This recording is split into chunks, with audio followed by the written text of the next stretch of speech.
Samot ng Pilipinas ro lisod gyud kayo nga kuanon kay tungod sa mga problema.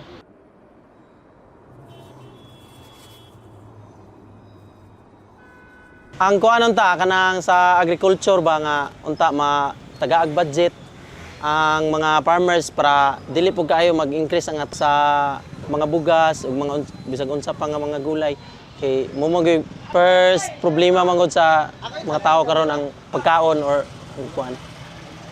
Nindot jud o kuan side sa flood control nindot ang kanang magtanom og kanang mga kahoy, di ba? Para pod na prevent sa mga baha bisag unsaon og kuan provide og flood control pero wala tay mga kahoy nga mo sangga sa baha, wala, useless gyapon ang tanan. Gusto na ako nga ibaba ang ang mga palitonon ana kay isud na kayo karon uy. Mga bata, tudloan og mga kanang gwapo nga kanang mo trabaho siya ba? Libre. Karon wala na standby.